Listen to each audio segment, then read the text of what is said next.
on the happenings around the globe. Stay focused on the fact today, only on ATN.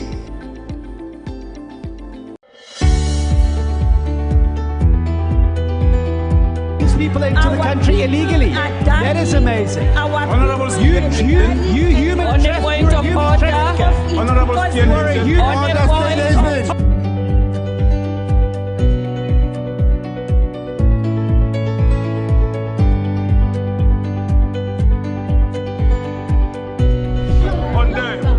are not picking our call.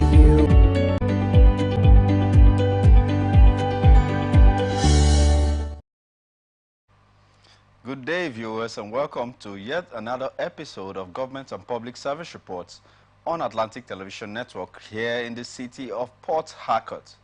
News, events, and stories abound in the state system. ATN's appetite for in-depth, unbiased, and factual reportage is the driving principle for this program in order to bring government activities to the doorstep of the people. Now, let's go through the highlights of today's report. In Rivers State, police arrest 2 suspected robbers in Port Harcourt. In Lagos State, police plans to clamp down on protesters. And federal government introduces digital learning in schools. On security issues, Chief of Army Staff urges troops to discharge their constitutional roles. We'll take a very short break, and when we return, we'll head straight to the details for today. Please stay tuned. From the line across the ocean to the land beyond the mountains, through the Sahara, we bring on-spot news, live analysis, expert discussions on trending stories in politics, business, socio-economy, sports, and documentaries. So catch all the updates on the happenings around the globe. Stay focused on the fact today, only on ATN.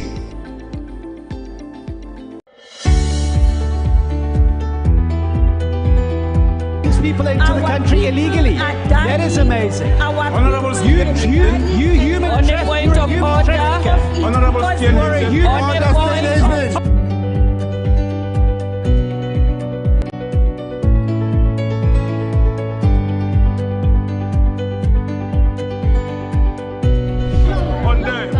they are not picking our calls. They made up their minds. So no agreement with the EU, but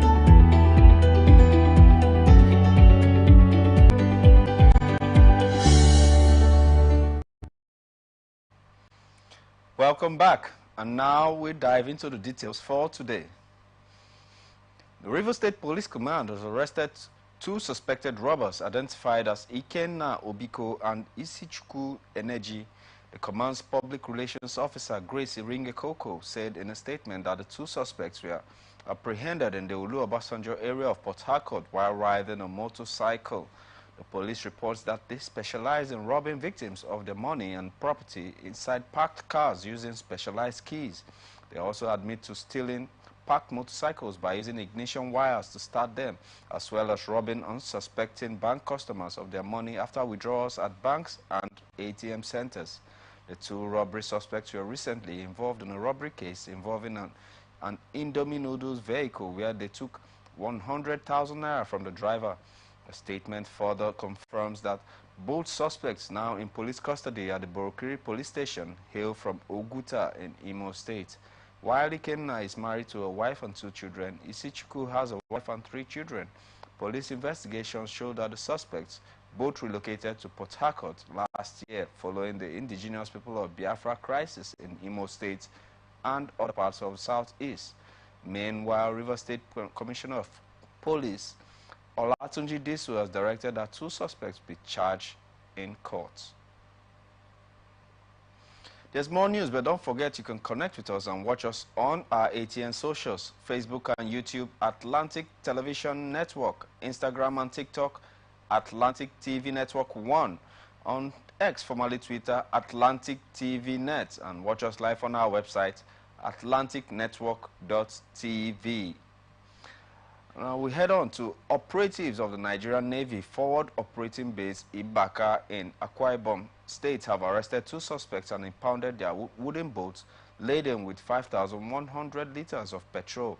The commanding officer of the base, Navy Captain Uche Aneke, who handed over the suspects as well as the boats and the petrol over to the Nigerian Security and Civil Defense Corps in Ibaka, said a patrol team of the Navy arrested the suspects on February 22nd following an intelligence report about suspected smuggling activities in the area. Aneke warned individuals and groups involved in the illegal business to desist or prepare to face the wrath of the law, and also warned criminals to steer clear of Nigeria's territorial waters, stressing that security agencies will not condone illegal activities in the country's coastal areas. Head of the NSCDC's anti-vandalism unit in Akwa Ibom, Mr. Michael Asibo, who took delivery of the suspects and the exhibits, assured of diligent prosecution of the incidents. A traditional ruler of Azumini Ndoke in Ukwa East local government area of Abia State, Eze Edward Ebere Iule, has been suspended from office by the Abia State government for alleged misconduct. This is coming after he was ordered to render account of 8 million naira community electricity funds allegedly deposited in a bank account. The royal father was suspended for 30 days following some recommendations from the Board of Inquiry set up by the Abia State government to investigate alleged misconducts by some traditional rulers in Abia State. A statement signed by Abia State Commissioner for Local Government and Chieftaincy Affairs, Uzo Nwachukwu, the government said that the monarch will remain suspended from office until he complies with the recommendations of the Board of Inquiry within 30 days. According to the commissioner, the monarch was also ordered by the Board of Inquiries to immediately revoke the dissolution of unions, associations, or organizations which he allegedly carried out without due process.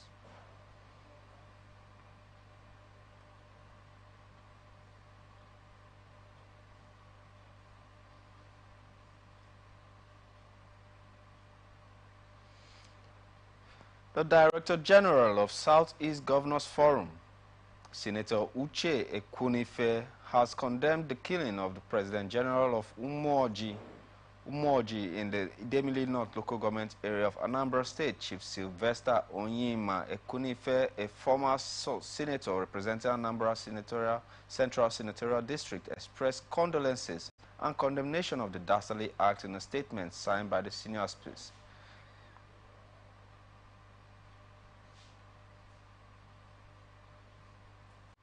In a statement signed by her Special Assistant on Media and Strategic Communication, Tony Ezike, adding that some unidentified gunmen suspected to be assassins invaded the residence of the deceased on Friday and killed him.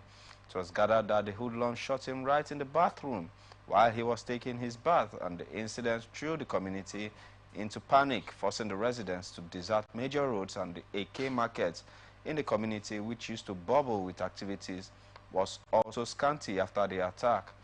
Ekwunife, in a statement, described the slain President General as a pillar of strength and beacon of hope, and urged all citizens to remain vigilant and proactive in ensuring that the safety and security of the neighborhoods. Although the Anambra State Police Command said it had launched a manhunt for the killers of the deceased, however, more than 30 hours after the incident, no arrest has yet been made, while the death of the traditional ruler bringing to about 7 the number of President Generals of communities that has been killed in recent times. The Lagos State Police Command has vowed to clamp down on protesters who try to impede the free flow of traffic while protesting.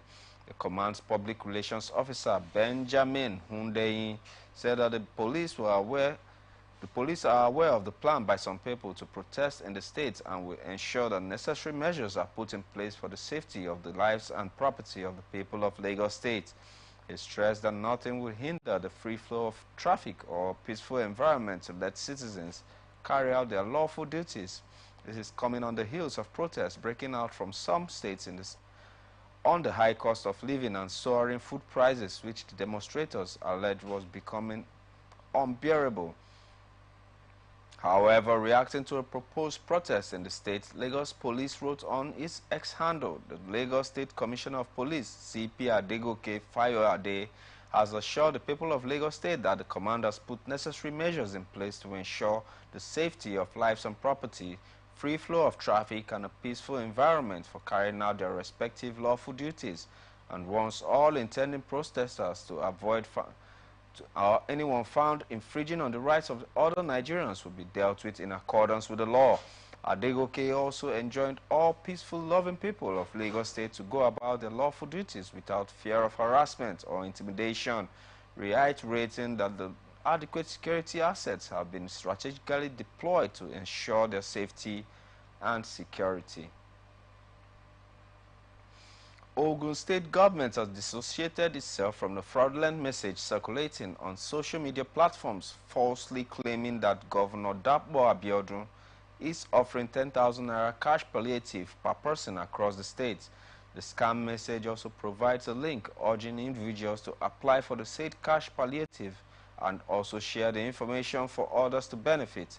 The special advisor on media and communications to the governor, Kayode Akinmade, in a statement categorically disclaimed the message in its entirety, informing the public that it is an obvious scam and urged the people of the state not to fall for it.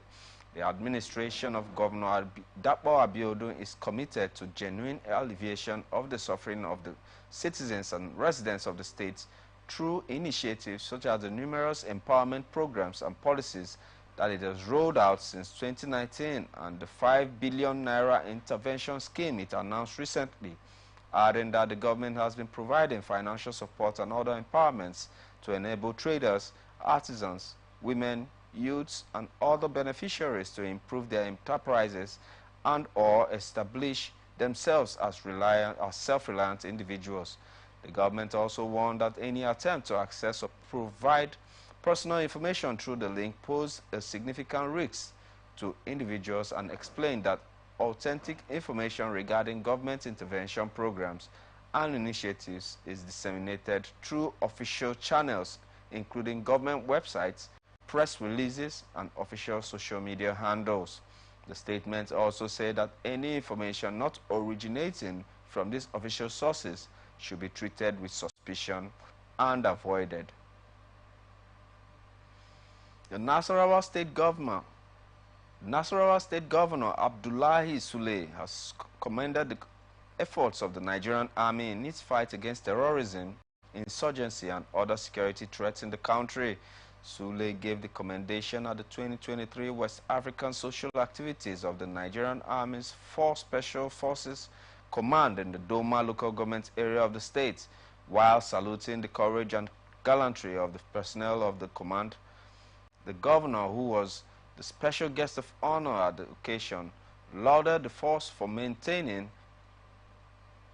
its annual social event, which is aimed at bringing together officers and their families to strengthen the existing bonds among different ethnic groups in the military, adding that the event was an opportunity for officers and the soldiers to mingle and revisit their traditions and cultures to this resolve and determination of the Nigerian Army to create an avenue to socialize with fellow soldiers and families. He therefore assured that his administration will continue to give maximum support to the Nigerian Army in all its operations in the state.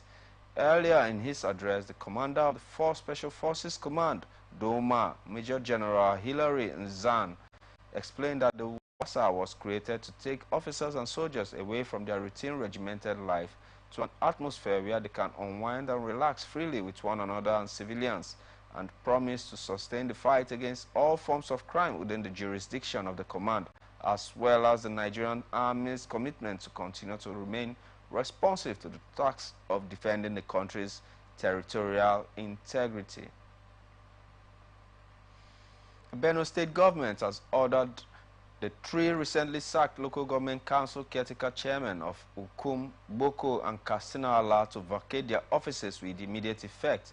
Recall that Governor Hyacinth Alia had on Tuesday, February 19, 2024, sent an executive communication to the Benue State House of Assembly requesting the sack and replacement of Tavishima Abe of Boko local government, Pastor Gideon Hanongon of Ukum, and Francis Zanzan of Kastinala local government council for alleged misconduct and misappropriation of council funds. Speaking on the development on Atlantic Television Open Air, a public affairs analyst, Susie Kiago, identified the constitutional placement of for any issue as regards the vacation of public offices without any further unconstitutional rigor it may. Constitution is very sacrosanct when it comes to the issue of local governments and all of that. Section 7, subsection 1 of it is one area that when you read it, you discover that the governors, however, even the caveat to that particular section said that all governments of the state should make sure on the existence of local government, elected local government chairmen in their local governments and all of that. So local government chairman is actually unconstitutional. It is not just for the people to call for the local government chairman to be reinstated. The action taken ab initio is actually an error in itself.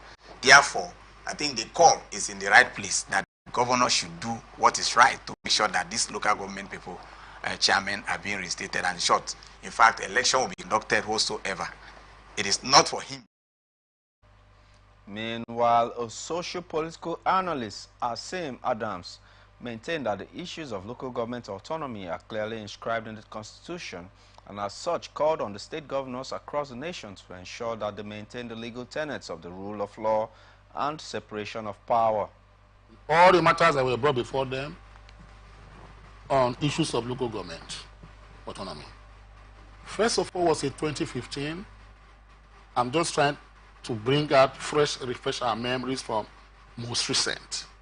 Masari did a similar thing, sacked local government chairman, 33 of them or thereabouts. Supreme Court, I went to say, no, you cannot do that. In fact, their tenure has expired, you have to pay them their emoluments, their salaries, even though their tenure has expired, while this matter was in Supreme Court. Abia State had their own, the same. Supreme Court stood its ground, like the Rock of Gibraltar. Then you now had that of Oyo State, which came in 2019. Supreme Court told Makinde that you cannot do this. In that particular Makinde's case, Justice Adamu Jairo, reading his lead judgment, said that the actions of the governor or any governor at all sacking elected local government chairmen is not only contemptuous, but amounts to executive lawlessness. That means that all actions taken by the governor contempt of court, if not because of the immunity clause, a governor could be prosecuted for not obeying court orders by virtue of Section 287 of the 19.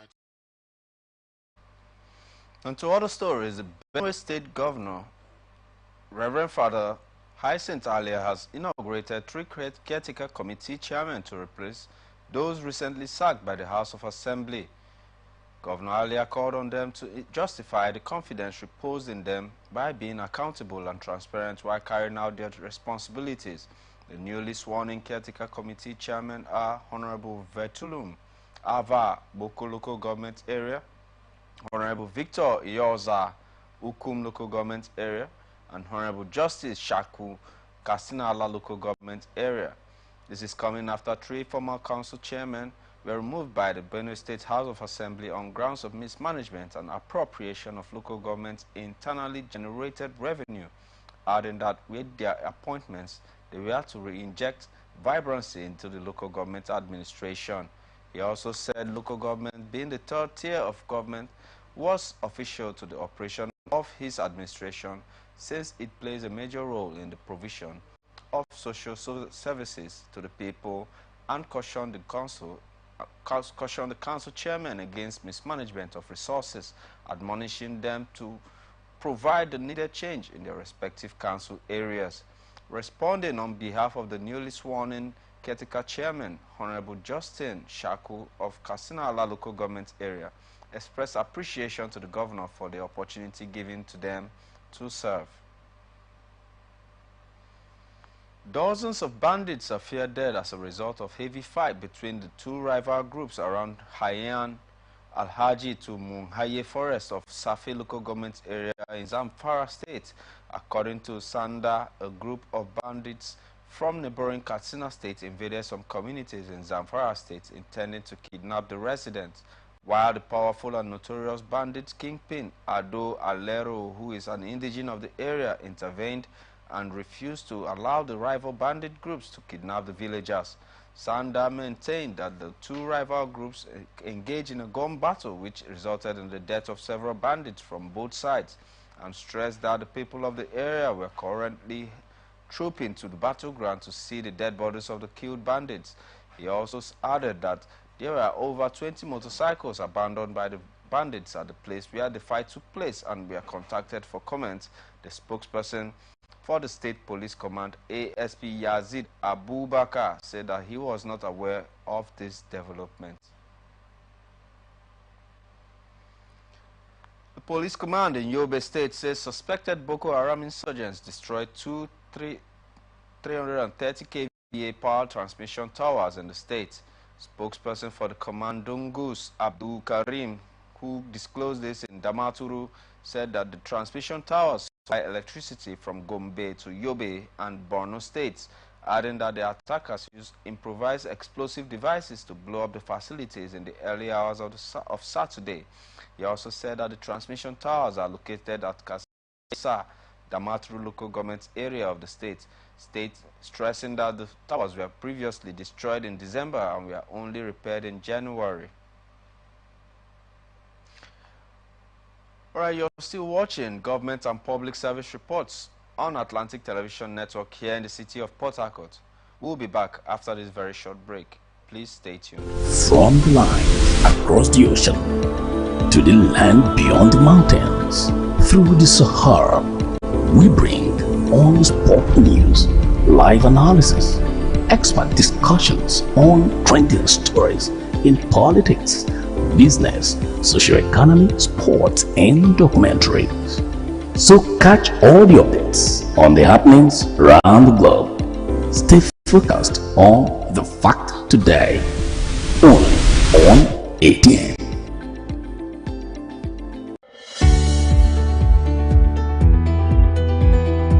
People into the country illegally. That is amazing. Honorable You human On the point of order. Honorable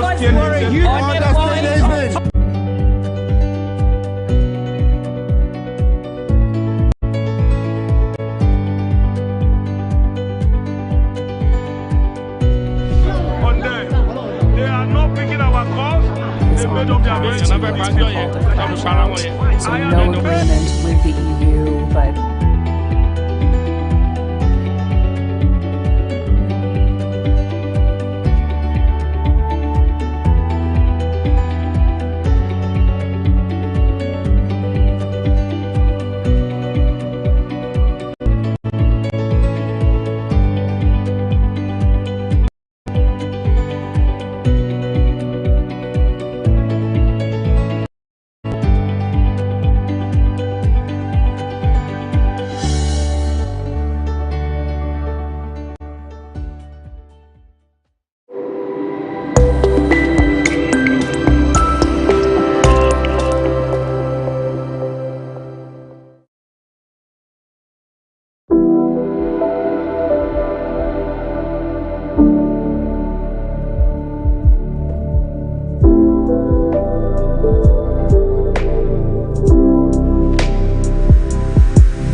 Every day our lives are changed by history. We are one people, all of us. Leaders, politics, Nobody's ambition is what the blood. I have fought a very family. natural occurrence, war, and the world economy. I belong to everybody. ATN covers it all on ATN Politics Today.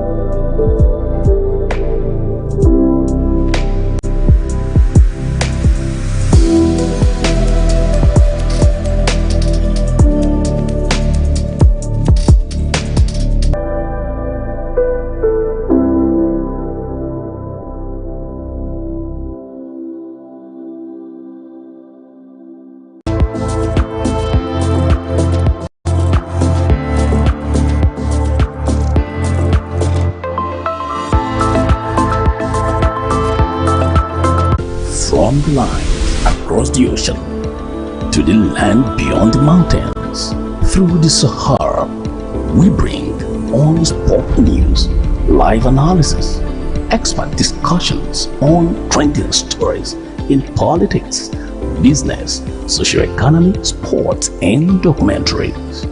So catch all the updates on the happenings around the globe. Stay focused on the fact today. Only on ATN.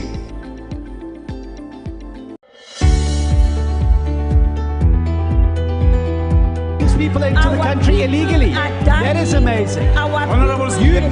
You human trafficker.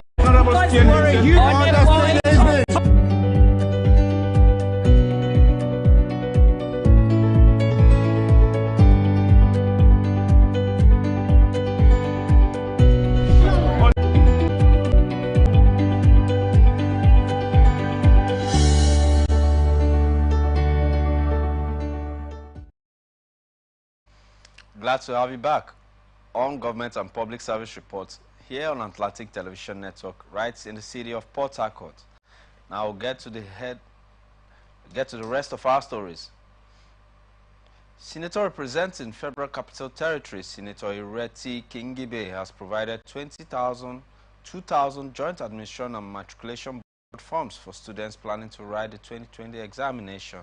A statement issued in Abuja by her Special Assistant on Media, Mbele Kennedy, said that the gesture comes 2 months after the examination body hiked the registration fee for the 2024 UTME to 7,700, while the JAMB examination is scheduled to start from April 24th to 29th,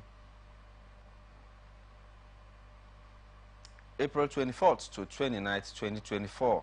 Senator Kingibe urges potential beneficiaries to study hard and ensure good conduct not just in the examination hall but also when admitted into the university, and wishes beneficiaries and indeed all candidates for the 2024 JAMB examinations success.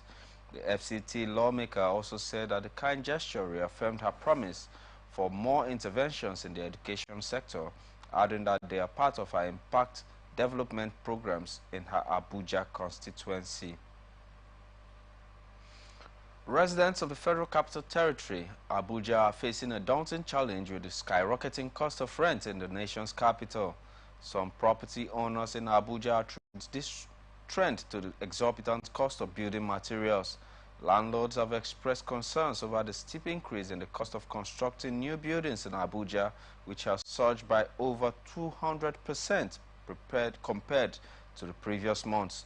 Reacting on development on Atlantic Television Society Watch, a public affairs analyst, Comrade Augustine Anworum, urged Nigerians not to add more to the already looming hardship in the country as every other citizen struggles to make a living.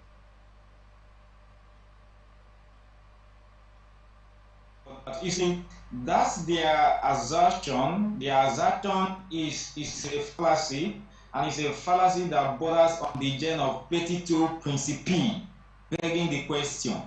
You see, Nigerians are opportunists. Nigerians are opportunists, and I've always been saying that we Nigerians are the architect of our own misfortune.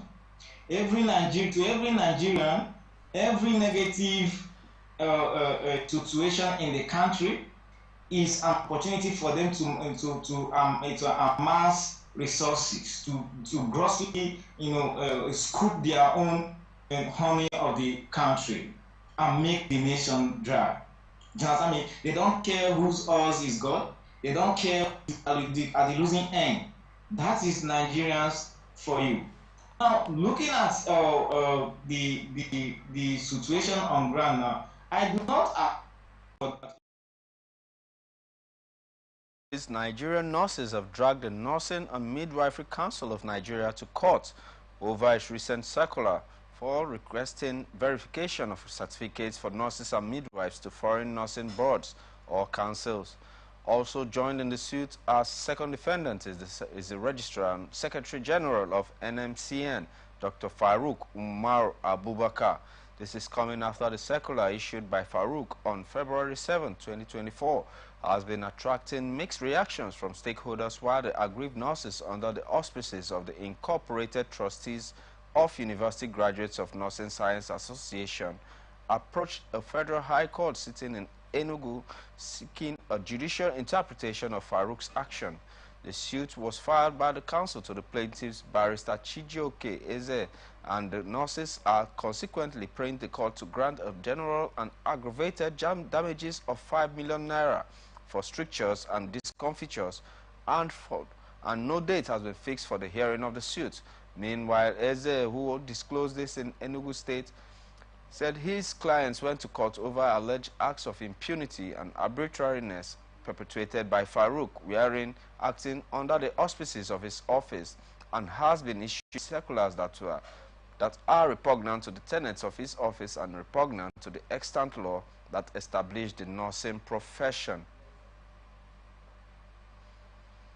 The chairman of the Federal Civil Service Commission, Professor Tunji Olaopa, has called for the promotion of merit over federal character in public service.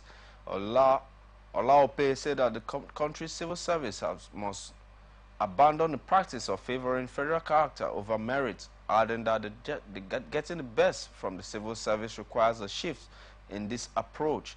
He disclosed this during a visit by the Nigeria Economic Society in Abuja to his office, adding that efforts were ongoing to revitalize the entire system and elevate the intellectual capacities of ministries, departments, and agencies through the merit-based approach in the civil service. The Federal Ministry of Education said it will implement a digital learning strategy in federal government colleges and other privately owned secondary educational institutions nationwide. The ministry added that the digital classrooms, digital teachers, and digital pupils were necessary for Nigeria to become a technologically literate nation. Permanent Secretary in the ministry, D.D. Walson Jack, who disclosed this during a presentation on how to operate the digital board in a smart learning space donated by the Unity Schools Old Students Association in Abuja, expressed delight over the initiative, noting that the initiative will serve as the beginning of a revolution. Speaking earlier, the president of General Unity Schools Old Students Association, Michael Magaji, who introduced the initiative to the ministry, noted that the education sector is moving on rapidly, especially with great thinkers like the association group having passed through the remarkable sector of learning. The Attorney General and Minister of Justice, Lateef Fagbemi, has advised the Nigerian Labour Congress to shelve their proposed nationwide protest. This is coming after on February 16th, the NLC announced a nationwide protest scheduled for February 27th and 28th in response to the economic challenges facing the country, while the decision followed the conclusion of a 14-day ultimatum issued to the federal government regarding the widespread hardship. A letter addressed to the counsel for the NLC, Femi Falana, dated February 23, 2024, Fagbemi reminded the NLC of a subsisting order restraining the union from embarking on any industrial action, adding that the proposed nationwide protest action in all ramifications is in clear violation of the interim injunctive order granted in this, restraining both NLC and TUC from embarking on any industrial action or strike of any nature.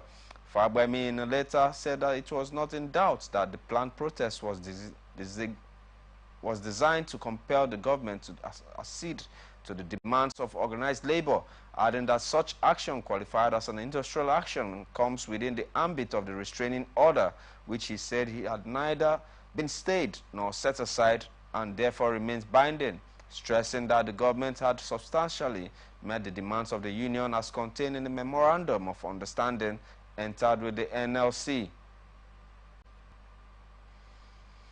The Chief of Army Staff, Lieutenant General Taurid Labaja, has urged the troops of the Nigerian Army to remain diligent and continue to discharge their duties and their constitutional roles in the defense of Nigeria's territorial integrity.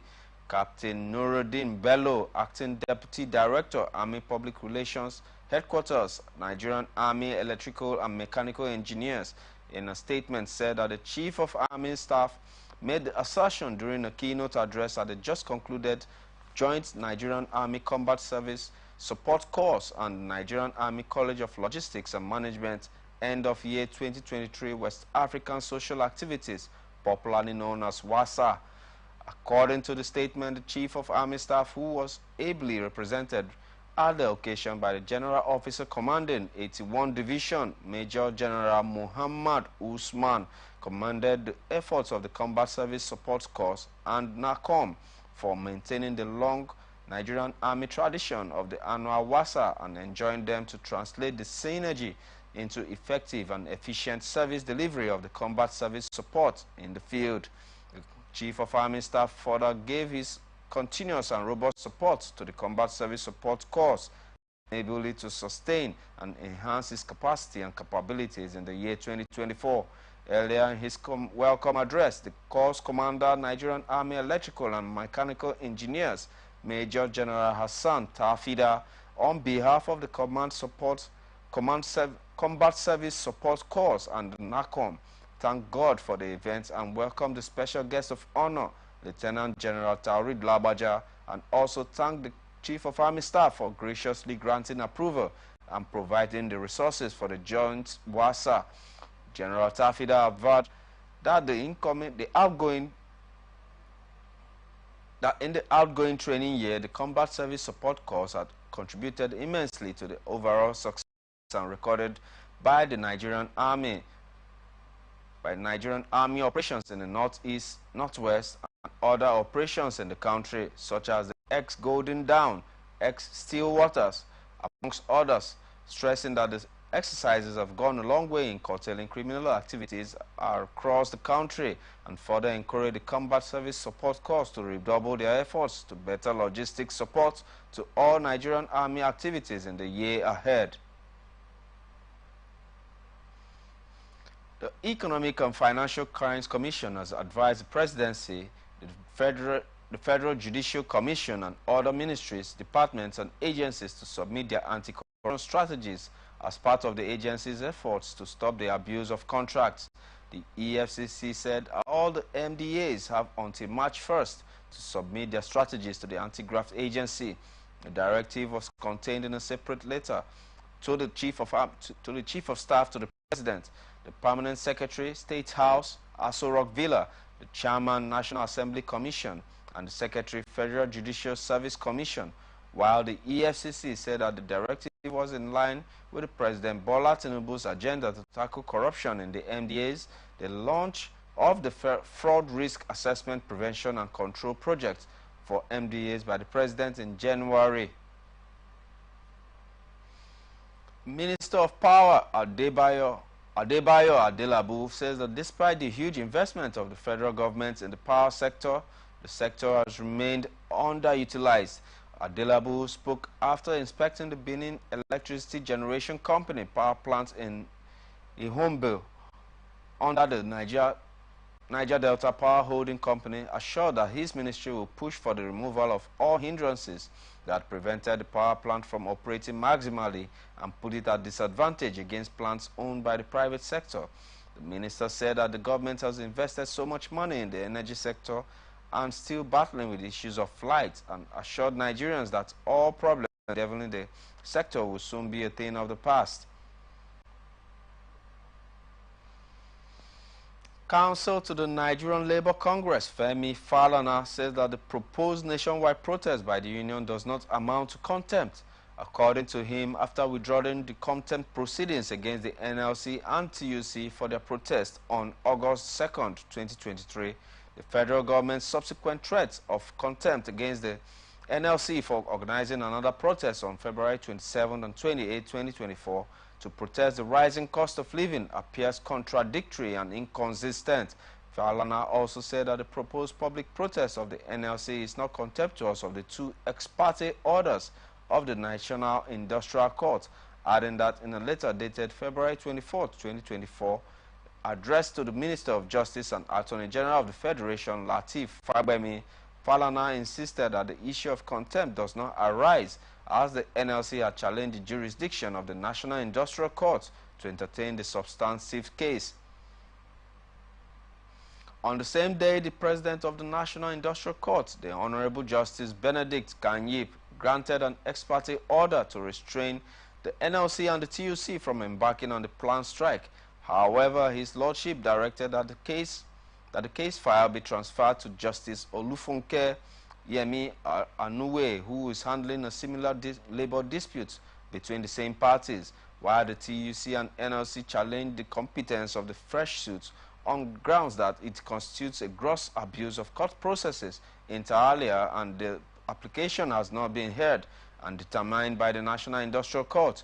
Falana also claimed that the National Industrial Court never barred the TUC and NLC from exercising their fundamental rights to freedom of expression to protest against the hardship in the country, and the judgment of the Apex Court in the case between the Inspector General of Police and the All Nigeria Peoples upheld the fundamental rights of Nigerians to protest on matters of public interest without a police permit. He noted that he had advised the NLC to go ahead with the proposed protest in a peaceful manner, urging the AGF to ensure that the IGP provides adequate security for the protesters in line with provisions of Section 83, subsection 4 of the Police Establishment Act. And this is where we wrap it up on this edition of Government and Public Service Reports on Atlantic Television Network, right here in the city of Port Harcourt. But you can still stay connected with us on our ATN socials, on Facebook and YouTube, Atlantic Television Network, on Instagram and TikTok, Atlantic TV Network 1, on X, formerly Twitter, Atlantic TV Net, and also watch us live on our website, atlanticnetwork.tv. Peace and unity are the pathways to progress. I am Raymond Ken Mbata, and I'm thanking you for watching. From the line across the ocean to the land beyond the mountains, through the Sahara, we bring on-spot news, live analysis, expert discussions on trending stories in politics, business, socio-economy, sports, and documentary.